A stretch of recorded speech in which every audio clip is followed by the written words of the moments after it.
Congreso TV, la señal de la pluralidad, 21.2. Tardes.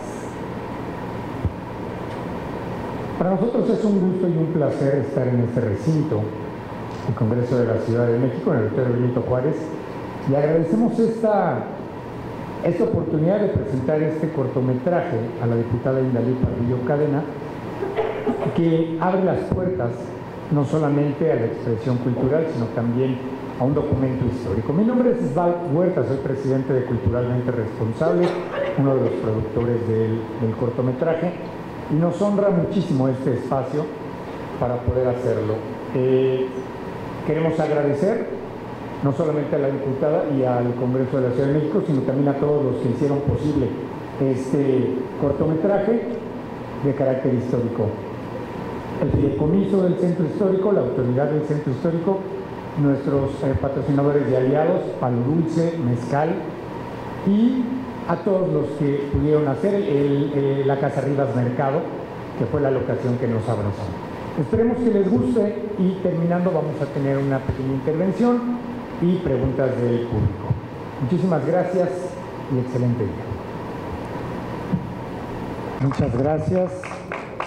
Muchas gracias, esperemos que les haya gustado, no solamente en una cuestión apreciativa, sino también, bueno, lo que buscamos al realizar proyectos como esto es generar una reflexión, en primer lugar, es contar la historia desde diversos puntos, y nosotros hemos platicado en muchas ocasiones con diferentes historiadores que la historia evidentemente la escriben los vencedores, pero conocer la historia nos lleva a entender que no hay héroes y no hay villanos. Dentro de la historia hay situaciones, hay momentos, y desafortunadamente los momentos son los que van marcando el rumbo de todo este devenir histórico. Es importante crear más espacios como estos y sobre todo tener una participación colaborativa, porque si bien al final pudimos darnos cuenta todo este esfuerzo, pues no es esfuerzo de una sola persona, aunque ahora vamos a conocer a nuestro director y él tuvo la idea y tuvo toda esta disposición y toda esta apertura para poder hacerlo. Es un trabajo que depende de mucha gente, no solamente de actores, no solamente de producción, no solamente de instituciones. Para nosotros es importante la suma de esos esfuerzos, y en esos esfuerzos va la iniciativa privada, va la iniciativa pública, van las organizaciones civiles, va el tercer sector, van también diferentes personas que se involucran directamente en el quehacer, porque para nosotros en un cortometraje como este lo importante es contar la historia, contar un hecho que ocurrió y sobre todo darle visibilidad a dos partes de las cuales nunca se habla, que es lo que vive o lo que vivió la sociedad civil, lo que vivió una familia que amanece un buen día del 9 de febrero y hay guerra fuera de su casa, y cuál es el sentir también de los militares. Siendo esta un hecho histórico que comparte un momento donde los dos ejércitos, o un mismo ejército con dos diferentes bandos, se enfrentan.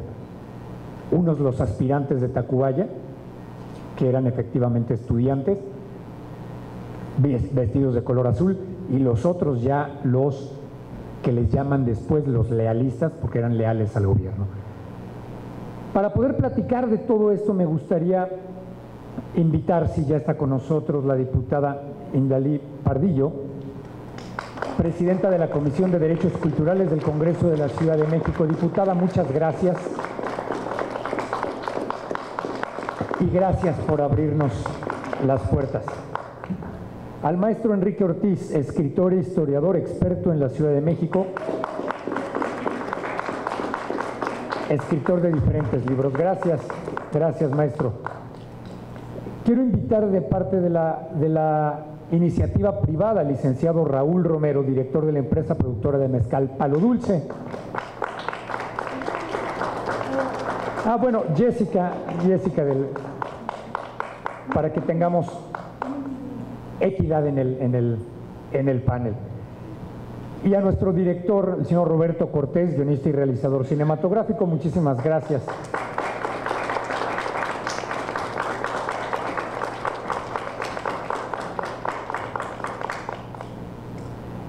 Y en el orden que vamos a tener la participación, va a ser vamos a dar la palabra 5 minutos a cada uno para que podamos hacer una reflexión, unas aclaraciones, y posteriormente pasamos a preguntas y respuestas de parte del respetable. Diputada, muchísimas gracias y te dejamos el micrófono.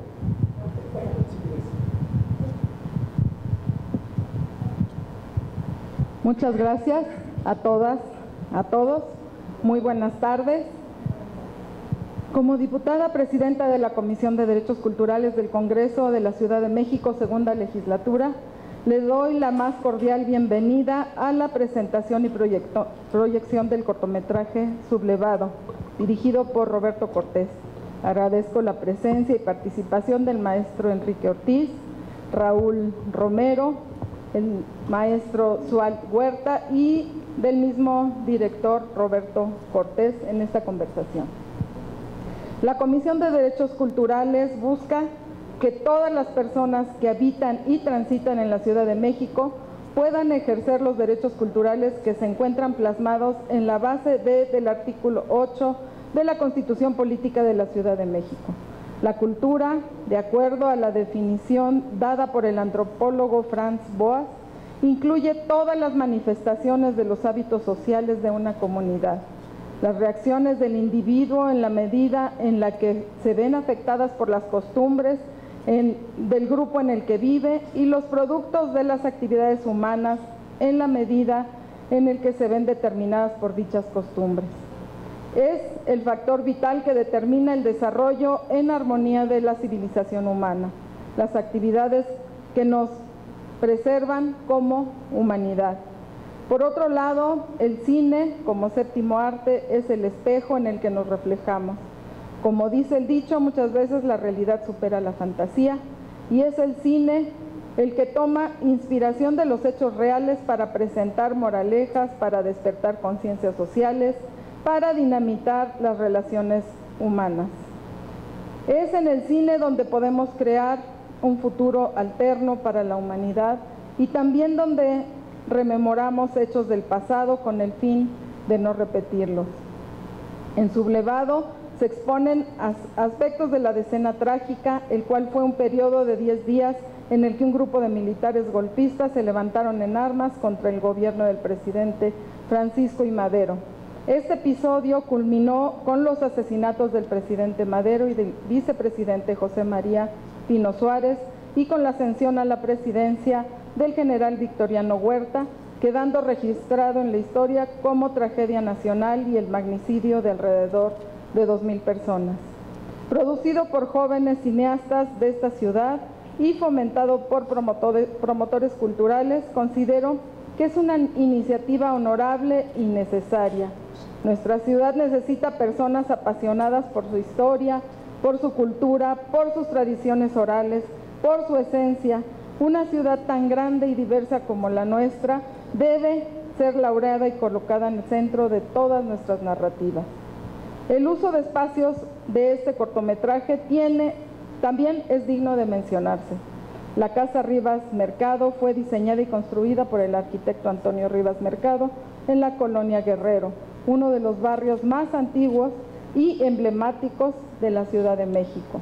Los trabajos de restauración arquitectónica iniciaron en 2018 y la intervención hizo posible recuperar los valores originales de la Casa Rivas Mercado, que se encontraba en serio deterioro y en riesgo de demolición.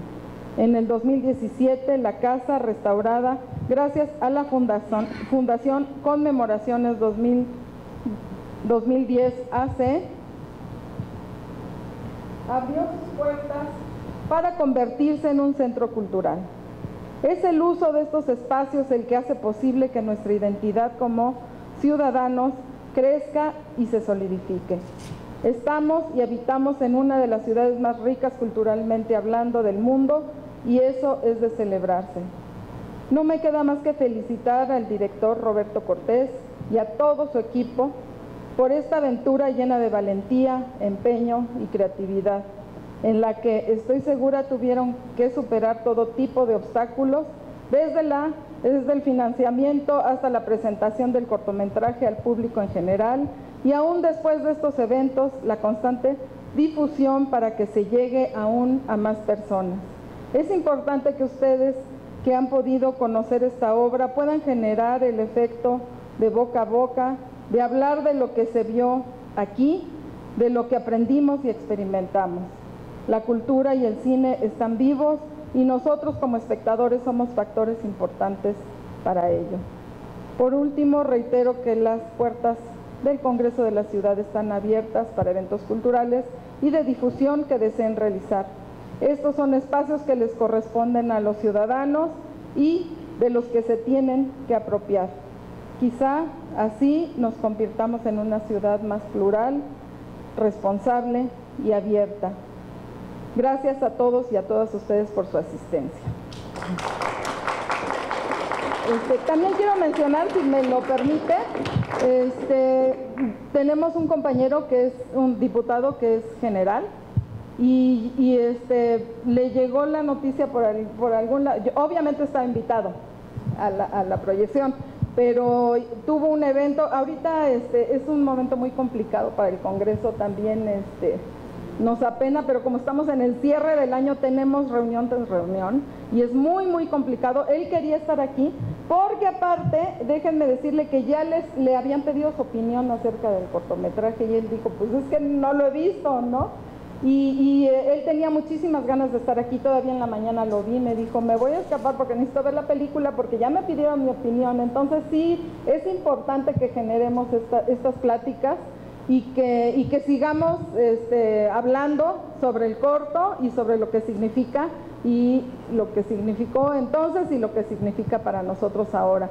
Y pues hubiera sido muy bueno su punto de vista, ya que él es muy celoso de su deber. Por eso, en cuanto lo supo, luego me dijo, le dije, no, si está usted invitado, porque aparte su equipo ni siquiera le había avisado, como tenía otro evento, ni siquiera no, yo quiero estar ahí. Pues obviamente no pudo estar. De hecho, yo tuve que dejar el carro en la calle y venirme corriendo porque está todo cerrado. Pero tenemos ese pendiente. Me gustaría que él lo viera porque a él le están preguntando mucho acerca del cortometraje y pues lamentablemente no lo pudo ver. Muchas gracias. Diputada, gracias y te comprometo a que podamos hacer una nueva proyección con gente no solamente del Congreso, sino también como del Ejército, para que podamos tener opiniones diferentes. Sí, ¿Te parece bien? Vamos a organizarla, obviamente para el próximo año, porque ahorita es un tiempo muy, muy complicado, en claro serio, sí. De veras, quisiéramos darles a todos la atención que se merecen, pero es un tiempo muy complicado, pero lo hacemos, nada más pase el principio de año, empiece el siguiente periodo. ¿Mande? Sí, y vamos a estar entrando al periodo ordinario de sesiones. Sí, vamos a ver si puede ser en ese día para conmemorarlo y quedo de acuerdo con el general. Gracias, diputada, y por supuesto que sí. Escuchemos las palabras de Jessica de parte del empresariado mexicano, mezcalera, Palo Dulce, que es quien confió en este proyecto. Muchas gracias. Un saludo a quienes me acompañan aquí en este pequeño presidium y gracias a quienes el día de hoy están aquí presentes para ver una función más de esta gira, de esta corta gira para cierre de año de las presentaciones del cortometraje Sublevado. Para Raúl y para mí es un gusto haber coincidido con este proyecto porque además el día de hoy casualmente se da a conocer que el diccionario Merriam-Webster da a conocer cuál es la palabra más usada durante el 2023 y resulta que es auténtico. Y me parece que queda perfecto el día de hoy estar aquí conmemorando con un cortometraje que es fiel a su esencia, fiel a esa transmisión que quiere hacer Roberto de poner el foco en la ciudadanía, cómo lo viven las personas que no son ni buenas ni malas, sino simplemente tienen un acto más dentro de ser observadores de la historia nacional. Así que para nosotros, para Raúl y para mí es muy importante haber coincidido, porque también estamos apostando a que esa autenticidad se refleje en espacios culturales donde, como bien decía la diputada, se plasme también la diversidad y la riqueza de esta ciudad, en donde coincidimos para crear espacios sobre la cultura del mezcal, para que se hable no solamente de los 9 estados nacionales que tienen la denominación de origen del mezcal y siendo el estado de Guerrero el segundo productor a nivel nacional, sino que también aquí en la ciudad, en la capital de todas y todos los mexicanos, en donde coincidimos quienes venimos de cualquier parte de la República Mexicana, podamos tener este tipo de espacios culturales en donde hablemos de la convergencia de todas las tradiciones y cultura que tiene nuestro país, en donde además enriquece el talento nacional, ya sea con nuestro gran director Roberto Cortés o bien con las y los maestros mezcaleros que están en distintos puntos de nuestro país y que también requieren de este tipo de espacios para hablar de cómo se hace esta bebida ancestral, que no solamente tiene mucho que ver con que nosotras y nosotros la pasemos muy bien en nuestras mesas familiares, sino que también tiene que ver con una riqueza de las comunidades originarias, en donde se ha engendrado todo el proceso de la tradición mezcalera. Así que esperamos que ojalá haya una nueva oportunidad de presentación y que esto también nos abra nuevos espacios para hablar de la cultura del mezcal aquí en la Ciudad de México. Muchas gracias. Gracias, maestra.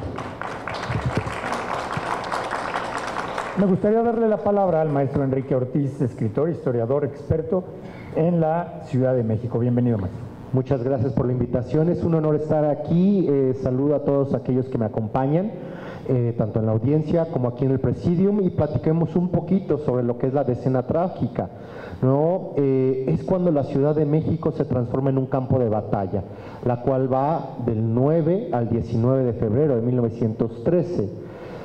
La causa, lo que origina estos conflictos, este cañoneo masivo sobre la Ciudad de México, pues es precisamente, como bien decía diputada, es la rebelión de un grupo de militares encabezados por varios generales, entre ellos Manuel Mondragón, y entre ellos también un importante porfirista, quien sería Bernardo Reyes, quien fue gobernador del estado de Nuevo León y quien ya se había alzado en armas en contra del gobierno recién establecido de Madero en 1911. También otro importante personaje de la decena trágica es el sobrino del tío, Félix Díaz. Félix Díaz, quien también tuvo un alzamiento en contra del gobierno de Madero y que pues no funcionó, y él se entregó voluntariamente a las autoridades federales. Bernardo Reyes estaba prisionero en Tlatelolco, mientras que Félix Díaz en Lecumberri, y muy temprano, alrededor de las 7, 6 de la mañana del 9 de febrero de 1913, fueron liberados ambos personajes. Y de ahí encabezaron precisamente una columna de militares, ¿no?, de la Escuela de Aspirantes de Tlalpan, y también algunos contingentes de Tacubaya, y cargaron en contra de Palacio Nacional, donde Lauro Villar, pues primero, logran tomar lo que es Palacio Nacional por un breve periodo de tiempo, y posteriormente Lauro Villar logra sacar a estos rebeldes, a estos sublevados, de donde ha sido el epicentro del poder de esta ciudad, pues por más de 700 años, porque recordemos que debajo de Palacio Nacional, en la misma ubicación, es donde se encuentran las casas nuevas de Motecuzoma Xocoyotl. Los logra rechazar, y al llegar Bernardo Reyes, quien pensaba que ya había sido tomado Palacio Nacional, pues se encuentra con un importante contingente de militares que se mantienen leales al presidente legítimo de México, ¿no?, Francisco Ignacio Madero Maznuín D'Alessio, y después de un breve diálogo en el cual Bernardo Reyes, quien encabeza esta columna de sublevados, trata de hacerse se trata de hacer camino, trata de avanzar para tomar Palacio Nacional y ahí muere en una reyerta, en un enfrentamiento, justo de manera inmediata, muere y ahí queda el posible sucesor de Porfirio Díaz, porque recordemos que había dos posibilidades para Porfirio Díaz, para quien lo iba a suceder. Uno de ellos encabezaba la facción reyista, que era precisamente Bernardo Reyes,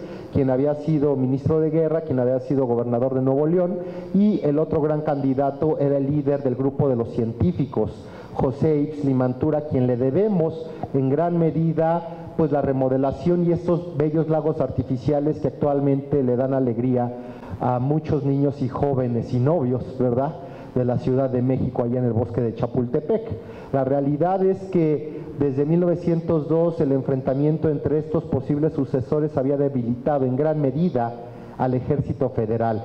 ¿Por qué? Porque el ministro, el secretario de Hacienda, Ixtlimantura, le había recortado en gran medida los recursos a su oponente político, el secretario de Guerra, Bernardo Reyes. Y bueno, de esta forma, 9 de febrero hasta el 19 de febrero de 1913, se dan importantes combates en lo que es la Ciudad de México.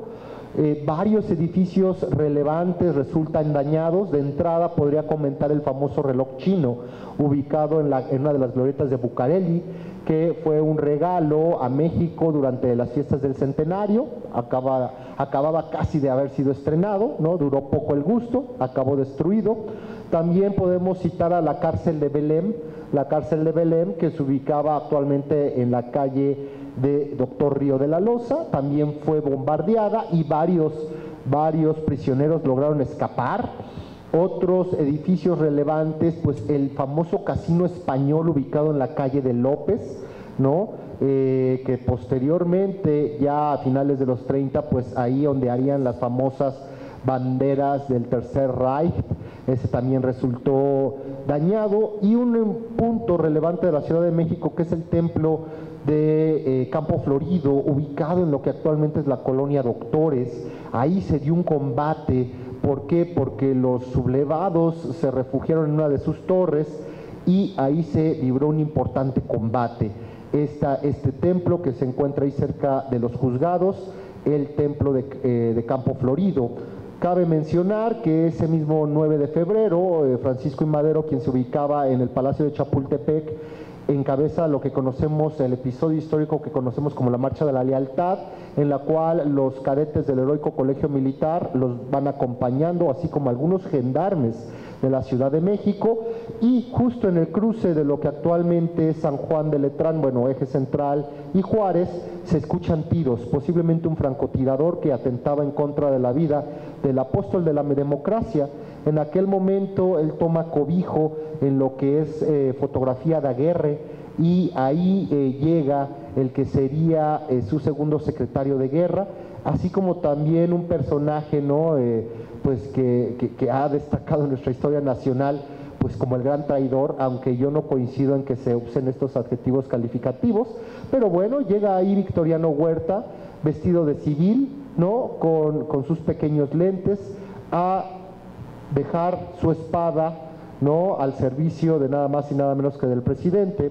En este momento, al parecer, Victoriano Huerta fue invitado a la conspiración y él decidió rechazarla. Sin embargo, toda esta postura cambiaría con el paso de estos 10 días, donde finalmente él sería quien encabezaría este levantamiento y que acabaría pues con un importante presidente de nuestro país que había llegado de manera legítima a lo que había sido la silla presidencial, ¿no? Y también existen dudas sobre si realmente fue Victoriano Huerta quien mandó matar al vicepresidente Pino Suárez y al presidente Francisco Ignacio.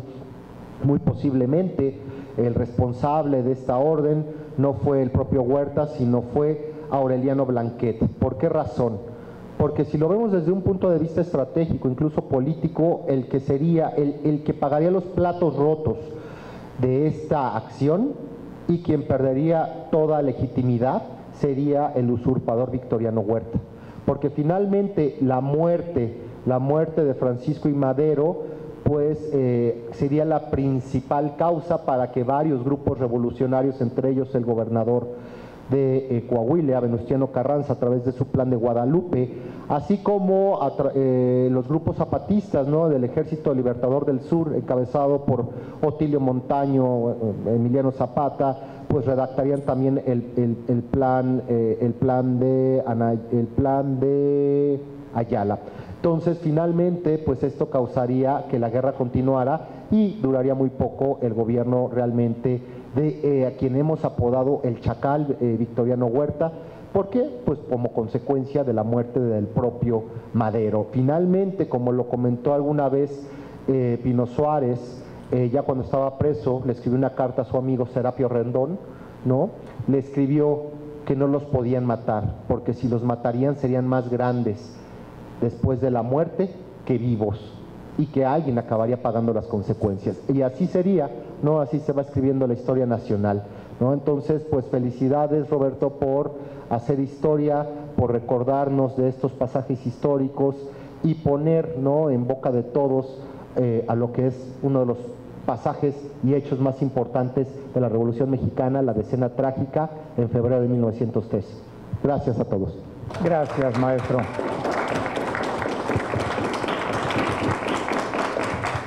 Importante intervención y sobre todo el contexto, ¿no?, que creo que es muy importante.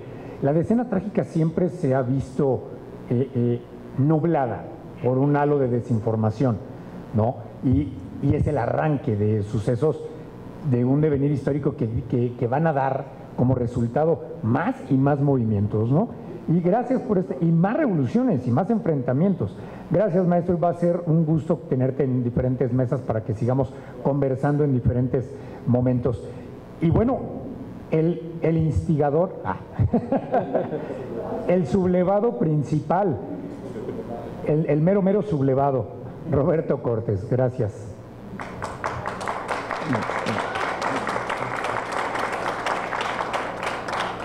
Muchas gracias, Osvaldo, y muchas gracias a todos los presentes por estar aquí hoy. Pues el poder presentar el cortometraje de Sublevado en las instalaciones del Auditorio Benito Juárez con la diputada Indalí Pardillo en esta sede del Congreso de la ciudad, pues es algo muy significativo, algo que agradezco enormemente. Pues la gran odisea de querer hacer cine histórico en este país, pues es algo que pocos cineastas se atreven, porque es una empresa muy ardua, pero al mismo tiempo muy, muy disfrutable. Todo el crew, todo el elenco, todas las personas que nos unimos para sacar esto adelante, atravesamos cielo, mar y tierra para poder hacerlo, pero logramos presentar este trabajo con el cual queremos recordar una parte de la historia de nuestro país, que es el punto de vista de la población.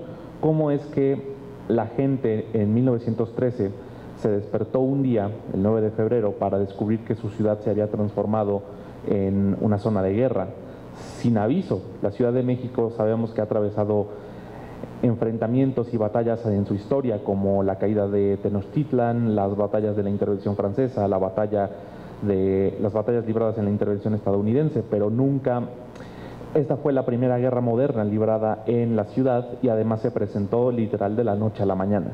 Entonces, ¿cómo es que la población civil afrontó y sobrevivió a esos acontecimientos que terminaron en una tragedia? Porque, como su nombre lo dice, la Decena Trágica no trajo más que muerte, destrucción y caos a la ciudad y a la población de la ciudad. Entonces, yo me siento muy honrado por haber recibido este gran apoyo de las instituciones, de las asociaciones civiles, como Culturalmente Responsable, que nos ayudó desde el inicio para sacarlo adelante, de Mezcal Palo Dulce, nuestros grandes aliados, del gobierno de la Ciudad de México en representación de la autoridad y el fideicomiso del Centro Histórico, y obviamente del Congreso de la Ciudad, representado por la diputada Indalí. Yo en este año tuve la gran oportunidad de participar en la realización, en la difusión y en la filmación de la ópera Cuitlahuatzin, estrenada en el Palacio de Bellas Artes en el mes de septiembre.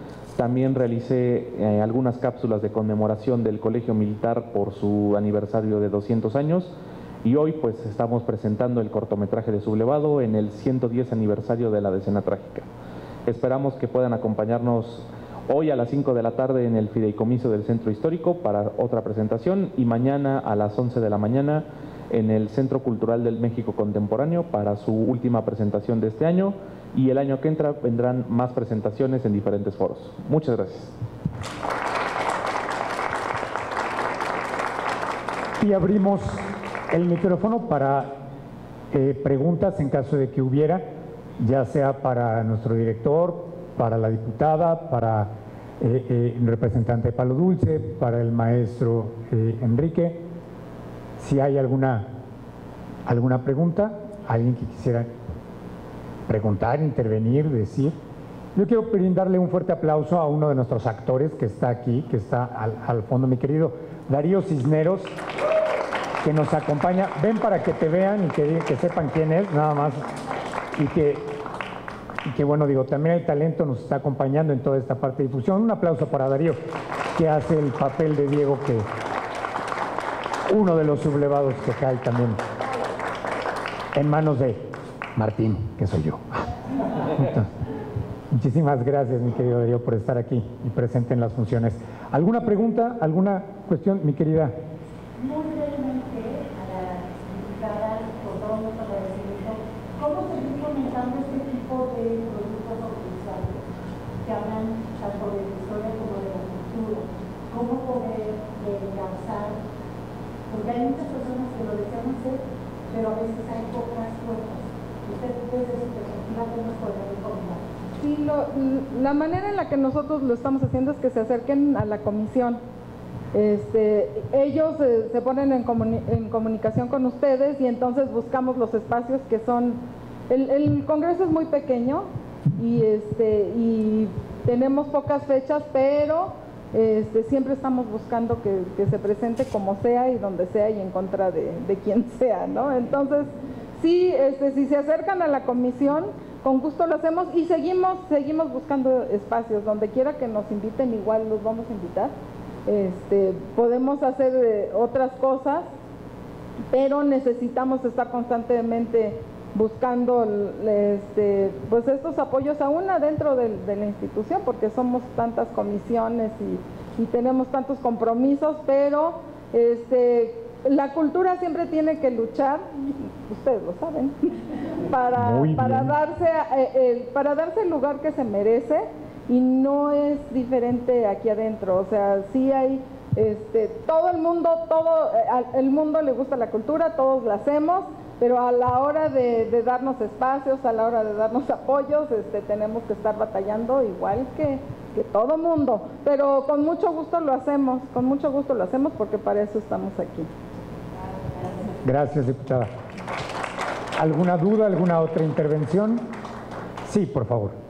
Hola, buenas tardes. Mi nombre es Susana Martínez y les agradezco mucho la invitación de estar aquí. Y para usted, haciendo 10 años del aniversario de la Decena Trágica, quisiera saber cuál fue el motivo que lo llevó a realizar este podcast. O sea, cuál fue su perspectiva o cuál fue la idea que nos hizo dar a todos. Realmente es muy importante que la población civil sepa, o personas en México actual o normal, por así decirlo, sepa más acerca de estos temas tan importantes que acontecieron, como el historiador dice, en nuestro país. Entonces, ¿cuál fue lo que lo llevó a hacer estas cosas? Muchas gracias. Pues no fue un motivo, fueron varios, trataré de resumirlos.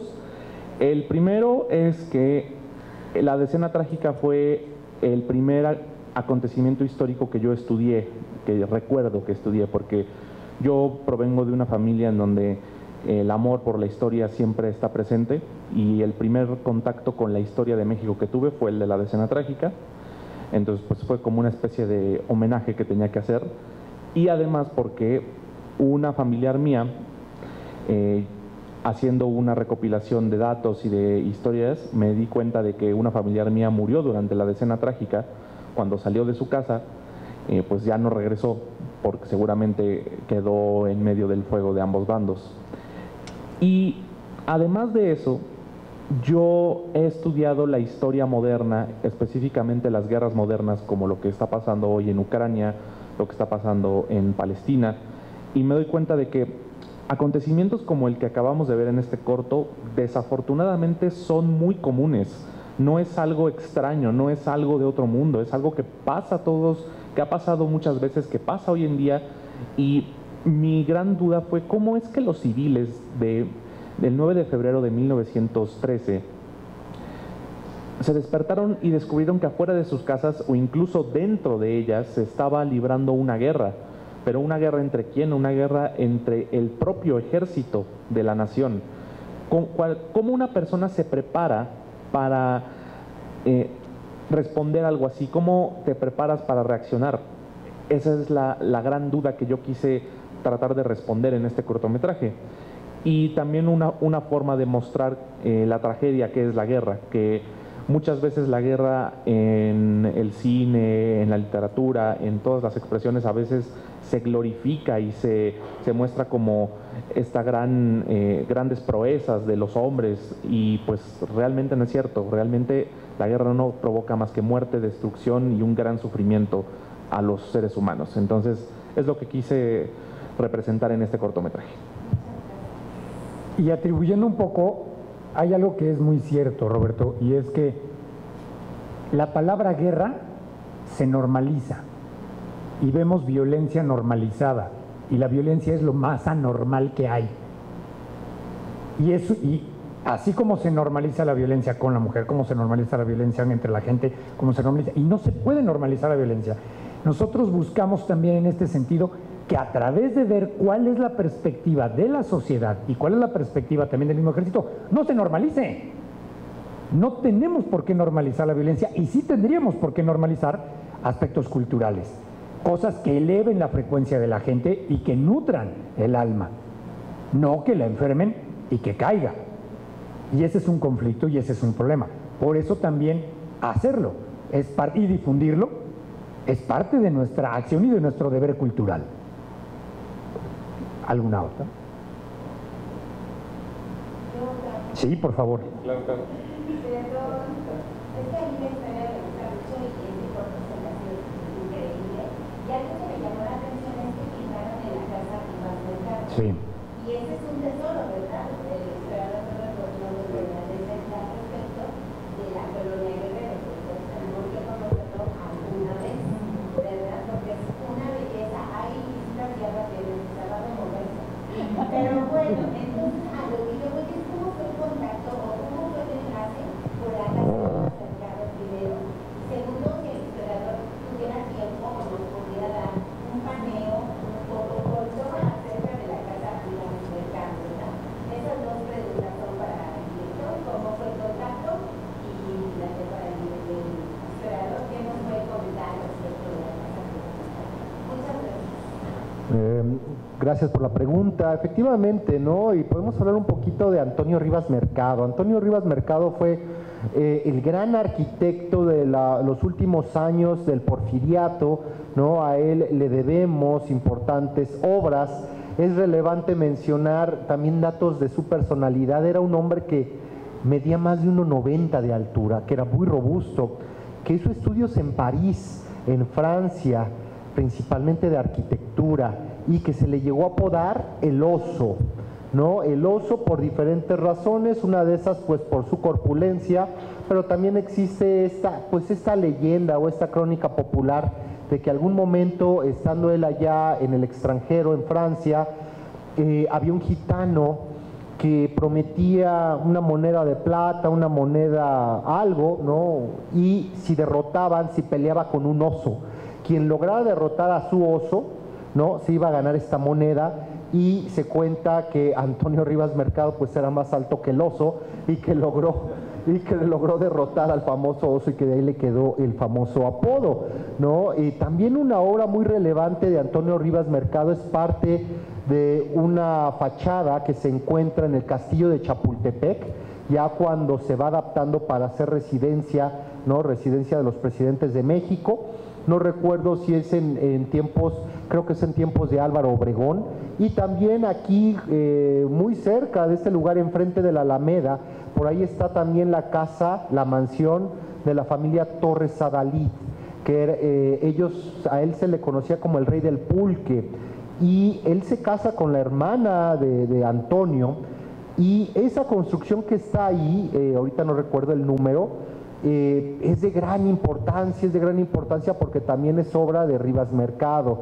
Lamentablemente ahí muere su hermana, se atora en uno de los andamios durante la construcción de esta mansión, y ella cae y muere. Es terrible porque Torres Adalid se casa con la hermana de Rivas Mercado. Y bueno, finalmente está esta joya que fue rescatada, ¿no?, en la colonia Guerrero, y que se le invirtió una gran cantidad de recursos, un gran presupuesto, y que bueno, ahí sigue, ¿no?, incoluble, ahí sigue para el gozo y el disfrute de los mexicanos, ¿no? Entonces, el gran arquitecto, ¿no?, o los dos grandes arquitectos de los primeros años del siglo XX, pues obviamente que estaría Antonio Rivas Mercado, y el otro también que viene a colación es Adamo Boari, quien proyectaría el Palacio de Bellas Artes, como ahora le conocemos, y también la Quinta Casa Postal, el Palacio de Correos, ¿no?, como se conoce popularmente. Muchas gracias.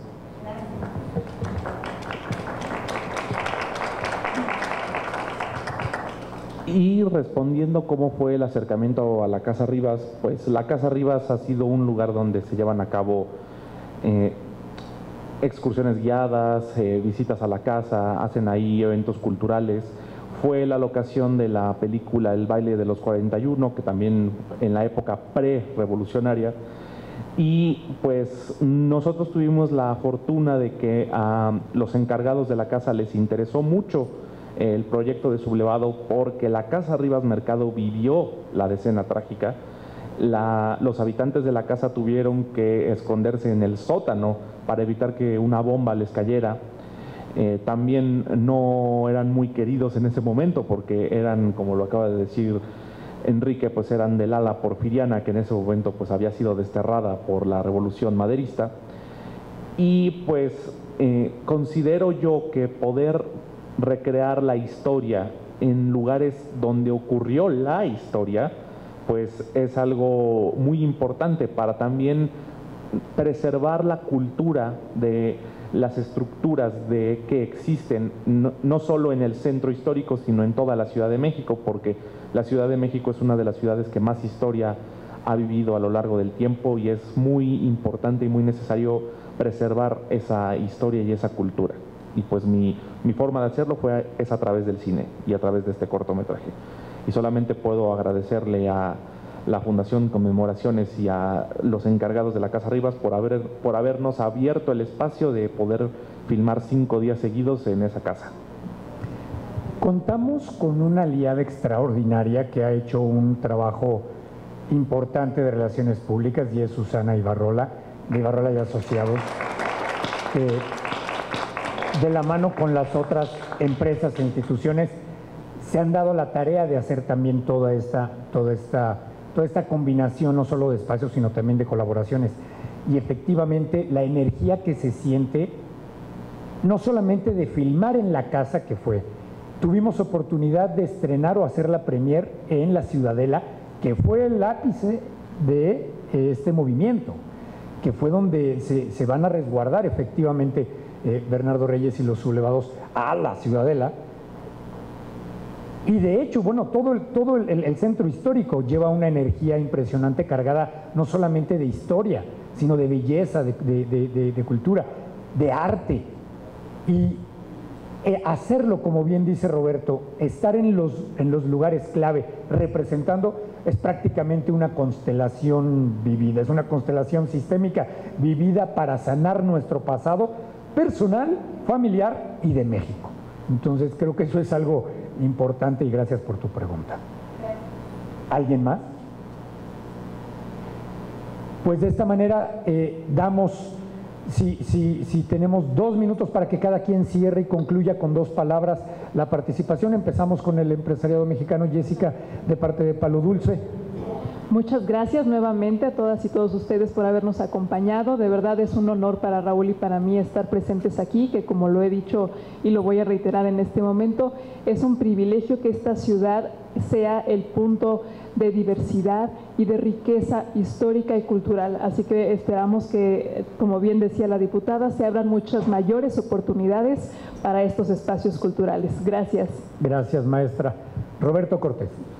Pues en nombre de la nueva generación de cineastas que tratamos de abrirnos camino en este mundo, pues agradezco mucho el apoyo de nuestros aliados, de las instituciones, de las empresas y sobre todo de la gente que confió en nosotros para poder presentar este corto. Muchas gracias.